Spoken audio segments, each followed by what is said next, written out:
Hi, welcome to the Men's Forum. I'm your host, Gary Costanza, and tonight we're going to bring you continuing coverage of our paternity fraud town meeting over in Trenton, New Jersey. This is part two. We're going to show you a couple of film clips of some important activists concerning that subject. And here with me in the studio is my co-host, John McGrath. Hey, Gary. How you doing, John? Good.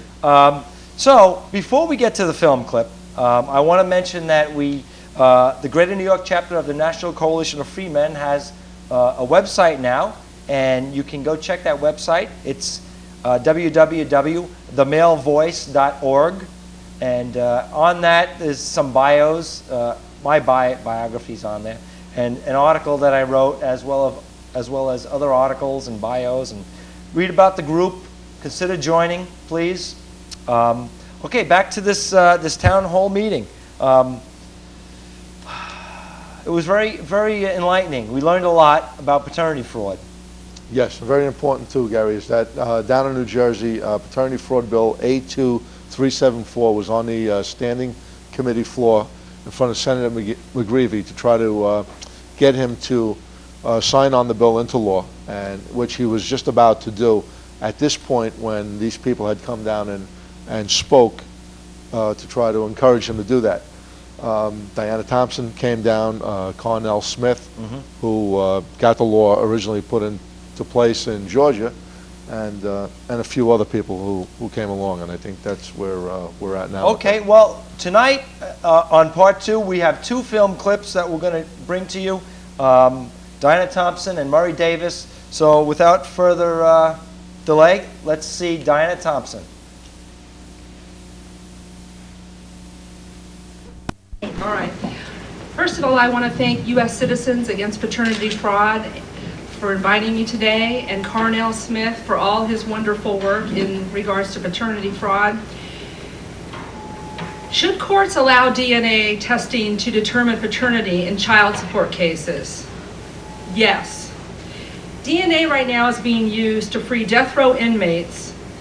We should also accept it in paternity cases. For years, our nation's courts have accepted DNA evidence as absolute proof of innocence to free not only death row inmates, but those wrongly convicted of robbery, rape, and other serious crimes. But currently, they are not accepting it as proof for paternity fraud victims. That in itself, I believe, is criminal. What many find astonishing is that unwed, divorced, and married men nationwide are forced by court order to pay child support for other men's children or face going to jail. There's actually been men that have been thrown in jail because they don't want to support someone else's children. There's something wrong with that, folks.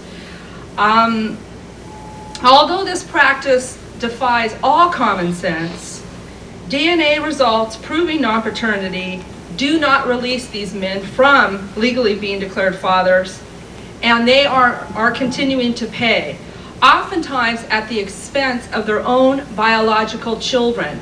I have had many fathers. In fact, I've been working on this issue, believe it or not, since 1993. When a woman came to me, she was very distraught and said shortly after she got married, another woman had claimed her husband was the father of her child. Two DNA tests proved otherwise. The child is not his. 10 years later, he's being made to pay child support. Their family has suffered greatly. He has a biological child that is actually going to be going to college in a few years. Well, was going to college. They can't send the child, his own child, to college because they're supporting someone else's child. They've paid over $40,000 in legal fees trying to get out of it because they have made this a calling, obviously, because it affects their lives and they feel it's so unjust. And also I ask you, how can a married couple of 10 years be denied even having their own children because they are so financially strapped supporting someone else's child? And to this day, the mother will still not tell who the real father is. She denies that the DNA tests work, that it has to be his child. And this is just very unjust, and I think that in America, married couples should be able to afford to have their own children, should not have to support someone else's child. Also, failure to recognize DNA testing deprives a child of a biological father, and also denies a father of his constitutional right to be involved in a child's life. Oftentimes, paternity victims, they are actually the fathers, the biological fathers, they don't know they have a child out there that they could love, they could care for, they could support. So they're being denied too. And also, we hear all the time about, well, if paternity fraud legislation is passed, what about the children? These children are no longer going to be supported. But that actually isn't true, first of all, because they can find the biological parent. And also, what happens again with the biological children? We still have to get back to, there are biological children that are suffering. What about the child's medical history? That is a huge problem. There's medical implications here that are very serious. There's been children that have actually gotten, when I was in Michigan testifying on their paternity fraud bill with Cornell, there was a doctor, they were talking about a case where a parent gave bone marrow to a child that wasn't his. That child died a gruesome death as a result of this. Wow. Now, had the truth been known, this wouldn't have happened. So to say that this benefits children is really not correct at all. And also, another thing that is I find astonishing, and I'm going to show you this here, is that if you look on the child support website about establishing paternity for your children, encouraging fathers to step up to the plate. Why? How will this benefit children? Well, paternity must be established before your children's birth certificate will show the name of the father. Well, yeah, it's kind of important to know who your father is before you can put him on the birth certificate. Medical history. If a child doesn't know their father, then they are denied their medical history. They're denied child support, Social Security, and inheritance. Your child may share a right to inherit property from his or her father's estate. Life insurance and U.S. military benefits. Well, if this is used to get men to establish paternity, why, once paternity has been established and they're not the father, can't a father get out of paying it so they can find these important elements for children? Hi, welcome back. It was great meeting Diana Thompson. We've had her excerpts of her radio show on so many times. It was so great to meet her, huh? Oh yeah, well, we've become pretty big fans of her. She's a really warm person. Over the time, yeah. Yes. Well, anyway, let's get right to it. We really don't have much time, but what I really did like that she actually used the child support guidelines that's on, I don't know, some sort of a child support website as to how women can encourage their partners or boyfriends to step up to the plate, they call it, and sign on as the father. And be accountable for their responsibility. Or right. establish paternity, that's what it is. Right, exactly. And all the reasons that they name on this website as to the importance of establishing paternity is why. Medical history is so important. Then the child can get child support. Then the child will be eligible for Social Security. Benefits, right. Inheritance. Inheritance, right. The child could get inheritances, life insurance, military benefits. Now, all these things that they say are very important. Well, as Diana Thompson said, and I agree, those are all very important reasons to find the real father in these cases of paternity fraud. Oh, without a doubt, Gary, but I think most importantly, like we mentioned in the first clip that we did, was the medical history. If that child needs, God forbid, serious medical attention, like a blood transfusion or bone marrow transfusion, something that could kill the child, if it's not done through the biological father, the repercussions are sinful. Exactly, like the story she just told about that poor child that died. You know? Right, exactly. Terrible. Well, all right, let's move on. We have a clip of Murray Davis. He's a great activist, trying to stop this paternity fraud thing. That's a 12-minute clip. You'll really enjoy this. So let's get right to it. Murray Davis.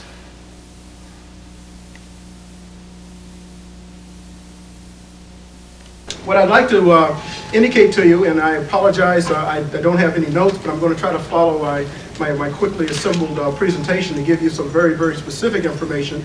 I'm going to address a couple of things because I am a victim of marital paternity fraud. And for those of you who aren't familiar with my situation, I'll briefly just tell you that after 18 years of marriage and having 3 children born during my marriage, it was to my surprise at the event of in a divorce action to find that my 2 youngest children were not my own biological children. And in fact, it turns out that the natural father was my former best friend. So we can see that all of these situations affect all of us. And the irony about the whole thing, I'll share with you at the end, and why it's so important for the truth to be known at the very beginning. Because I'll tell you, my daughter, one of my daughters, who isn't my biological offspring, told me when I asked her what was the most important thing about our traumatic event that she was, if she had it to do all over again, she would want differently. You know what she said to the dad? She said, I would want the truth to be known in the very beginning. That's my own daughter, who was also a victim of this particular paternity fraud situation. Let me talk briefly about some of the headlines that we have across the country. And I'm not going to go into them, but if you just look at these headlines, these are only a small number of the headlines that appeared weekly in some periodical and some magazine across the United States. And it all talks and points to one particular thing, paternity fraud, a term that most people are really unfamiliar with. You'd be surprised how many people I ask, well, do you know what the meaning of paternity fraud is? And they give me this blank stare. But it simply boils down to one particular thing. It's telling the truth. It's really, when you boil right down to it, it's talking about telling the truth. Next, please. So what about paternity fraud? Dr. Carnell has been very good in giving a definition, and I just summarize it here on this particular point, but it also victimizes everybody, and not just men. I know many of the opponents and critics talk about this being a way for men to get out of paying child support. For crying out loud, most men that I know, in fact, men in our organization across the country that I've talked to, if they've had a relationship with a child, the last thing they want to do is sever that relationship, even if it turns out that they're not the biological parent. And then ironically, isn't it ironic that we can talk about big brothers and big sisters, and we can talk about other mentoring organizations and where they function quite naturally as a surrogate parent, but for some reason someone who's had an involvement with a child who is unfortunately not the biological parent is somehow prevented from doing that if in fact they don't want to be held, mandated, hostage to a child support order. I mean, this is the real ironic thing about how we twist things in this country oftentimes to our own benefit. Biological parents have an inherent obligation to support their children. I believe that totally. I believe that biological parents do, in fact, and most states, quite frankly, have laws that indicate that. There's nothing wrong with that. Biological parents are, in fact, responsible. But if you're not a biological parent, and unless you have voluntarily accept that responsibility, you shouldn't be held mandated hostage by a state. Gathering a complete family history, we've talked about that already. Diana was very specific on how the important medical issues regarding paternity fraud affect the lives of these children. This is one thing we cannot afford to let go for any longer. And all persons have a right to know their personal medical history and gathering complete medical history for research and medical industry. These are all just common things that we should pay a particular attention to. So why does it exist? Well, very simple. State courts rely on something called the Lord's Mansfield Rule. And for those of you who are familiar with that, it's simply a 500-year-old English common law, or doctrine, if you will, that was done to help settle disputes of paternity when there was no technological way to determine accurate paternity. They had nothing like that 500 years ago in England. And up until about 20 years ago, we didn't either. So consequently, the courts here in the United States have relied primarily on this particular rule. Even though many states have outlawed it, the courts still, in fact, use it. The judges and those who are rendering these decisions and opinions still use it in their own opinions and rulings. They use the premise that if, in fact, a man that was, and I'll summarize it, I'm sorry I didn't define it earlier, but it really says in essence, if a child is born of the marriage, if the child is born during the marriage, then the child is an offspring of the marriage. Right. And basically, it only has a couple of things that would prevent you from having to use that. In fact, if the man was out on the high seas for 10 years or something like, for 10 months or more, then obviously he couldn't have fathered the child, something like that. But that was the only exception that it had. So the courts within, in this Lawrence Mansfield doctrine, simply said, okay, then if these are not the exact exceptions, then in fact, then you must be the father of their child, because there was no medical way to prove otherwise. And that made sense then, all right? And so, interestingly enough, there are some other tenets to the Lawrence Mansfield doctrine that we don't talk about, and that is, Lawrence Mansfield said, oh, by the way, old common law English wanted to also say, what about property? What about children? What about wives? Did you know that the old English common law also used things like, you belong as a wife to your husband. As a child, you belong to the father. You are property. You are chattel. So consequently, I don't hear the opponents talking about that part of Old English common law. So you can't pick and choose what we want all the time. That states encourage only voluntary paternity establishment. Almost every state has some sort of voluntary paternity established. In other words, if a mother decides she is going to allege that a particular man is the father of her child, then all we need is the father to either voluntarily acknowledge the fact that he is the father. That's basically all you need, the man to acknowledge the father. Or, as Carnell pointed out, a default ruling, default judgment can be also utilized. But the key to this whole thing is voluntary. And if you are, for example, been told by your girlfriend or your wife that you are in fact the father of your child, most men, quite frankly, are just elated to the fact that they are going to be a father. And they accept it also very willingly. And that's part of the problem. States fear the loss, I'm sorry, I wasn't ready yet. States fear the loss of federal dollars. And they also fear the loss of federal violations. And we just had a ruling come out from the Administration for Children and Families at HHS just in the last 2 weeks that contradicted this particular misinformation that's been flowing around the states here of the last several years. Mothers will, as I mentioned, mothers, I get it duplicated here, willfully withhold full disclosure of their sexual partners is the other reason it exists. Now, who are the victims? As I mentioned, it's not just men, it's children, it's relatives, particularly grandparents and aunts and uncles. We are all victims of this insidious practice. African Americans in particular, and other minorities, are also victimized by this, because most of you may or may not realize African Americans in particular have a tremendous history and culture that's tied around family structure. And unfortunately, it wasn't until the slavery days when we were imported here in the United States that began to be torn down by others, usually slave owners.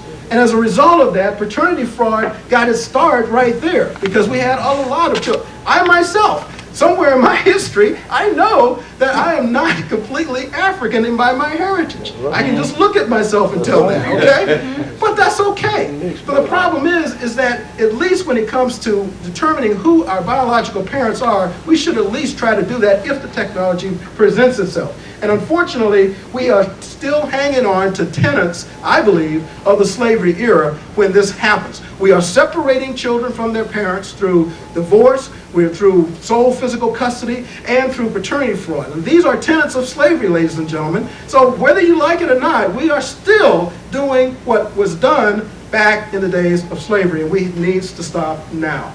We bequeath family continuity through a broken lineage. You know, I think we are all proud of our backgrounds and proud of our heritage, no matter what ethnic background we may have.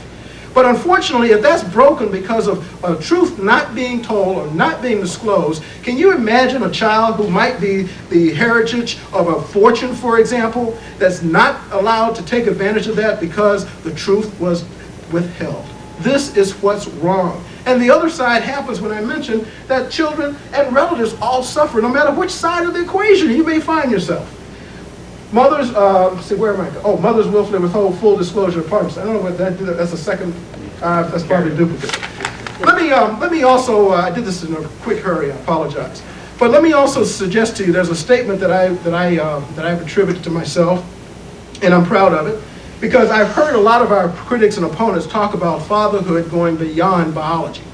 And you know, at first blush, all of us can think about that and say, well, yeah, that's about right. Sure, fatherhood goes beyond biology. But let me explain something. That's a misnomer. That's a mistake. That's incorrect. Fatherhood, ladies and gentlemen, is biology. Look it up in the dictionary. It talks about begetting a child. That means you are a biological father. So fatherhood really is, by definition, biology. It is, however, being a dad and a parent that goes typically or oftentimes beyond biology. All right? And I think we can agree, all of us can agree on that. So I say here to those in the media and those in the press and those opponents and critics who oftentimes love to jump on that particular phrase about fatherhood, I challenge you, get it right, okay? Use the right definitions, all right? And we'll all be fine. Next slide, please. So what do we need to do? We need to eliminate paternity fraud now. And frankly, here in New Jersey, the way you can do that and the way you can restore the lineage and the heritage of families, no matter what the ethnic background might be, what the culture might be, is through Assembly Bill 2374. In Michigan, it's House Bill 4120. And in some other states, I could probably name a couple of more numbers. But the key is this: about a dozen states are proceeding along this way, and thank God they are. Because this is an insidious, this is a heinous crime that should not be tolerated by anybody in the 21st century in the United States of America. It should be done. So, disclosure, truth and paternity disclosure, and automatic paternity establishment at birth are some of the solutions to preventing this particular issue. Knowing, and by the way, I'm going to just end with this last quote. This is a quote from, believe it or not, Paula Roberts, who is a senior attorney at the Center for Law and Social Policy, if I'm not mistaken, in Washington, D.C. And this is it's a quote directly out of her own document called Biology and Beyond, the case for passage of the new Uniform Parentage Act that she and her organization is trying to get adopted throughout all of the 50 states. Now let me explain something to you. This is a quote in her own introduction. If you just read it, you can see very quickly that she actually agrees with the statements that we've been making here. But the only problem is, if you read the document further through other sections, Article 3 to be exact, you will find that Ms. Roberts is really saying, okay, you have voluntary paternity establishment. Yep, we're going to do that, continue to do that. Only, by the way, we're only going to give you 2 years to find out if in fact that's true. You only have 2 years to figure out whether or not you're the biological parent, because after that point, it's all said and done. Now, I ask you for one question. If she believes this statement that I've shown you here, then you tell me, why is there a time limit at all on the truth? Why is there ever a time limit posed on anything being true? Yep. The bottom line is here: the truth is the truth. It's the truth, the whole truth, and nothing but the truth, and that's what we want to be doing. Thank you very much. Hi, welcome back. Well, that was Murray Davis. Really very enlightening speech he gave. What I really liked about his speech was making the point that when a paternity fraud victim finds out that he's not the father of a child within the marriage or not within a marriage, all of a sudden the court expects him to continue paying child support for a child that's not his. Now, of course, you know, the child may be an infant, or maybe a toddler, maybe a kid. But there's been a relationship, obviously, probably a relationship. Well, that's within a sad the marriage, definitely. That's the sad part, Gary, because a lot of these children are young adults by the time that this is even discovered. Yes, many times. And there's a lot of damage that's done as a result of that. I mean, emotionally, psychologically, I mean. Well, whether it's in a marriage or not in a marriage, usually, let's say in the case of the father or the paternity fraud victim having a relationship with this child, all of a sudden there still is a mandate for paying child support. When we don't do that, when there's a mentor or a grandfather or a grandmother who has the same sort of loving relationship, we don't force them to pay child support, but we allow them to still have the relationship, don't we? That's right. That's right. But now that right, and there's a double standard because Right. now you want to hold this father, this technical father, This victim, right? this paternity fraud You want to victim, hold him accountable for the monetary financially support, responsible, right. But at the same time, you want to disenfranchise him from the child's Terrible, life terrible. when he When might it- have been in his child's life for 12, 13 years. When what's right, what should happen is that he's not the father, he should not be financially responsible, but he does have this loving relationship that's good for the child, good for all concerned. Allow him to be in the child's life, just like a grandmother or grandfather or a favorite uncle. Right, you can't sever that relationship. Exactly He should not. be continued to. And we certainly shouldn't have it, strings attached to that relationship as saying, like, if you want to be in the child's life, you have to pay. We don't do that with anybody. Right, and at one point that they're failing to realize is that they're not holding the mother accountable. And she knew all along that this man was not the child's father. Exactly. You can't tell me that she had sex or sexual intercourse with somebody and not known it. And not know look, I'm sorry for interrupting, but we're running out of time. But I want to say the final word is we shouldn't let these liars get away with it. They're liars. That's what they are. That's right. And that's why we have these legislation bills in front of standing committees in Senate right now trying to be passed into law. So people get out there and support these bills and vote. I mean, it's that time of the year again. Exactly. 2004 Exactly. is upon us right now in the polls, and you have to get out and make a difference by selecting your candidates and placing the correct vote in the right ballot. Okay. We're going to bring part 3 to you next week with some more film clips. But until then, good night from the Men's Forum.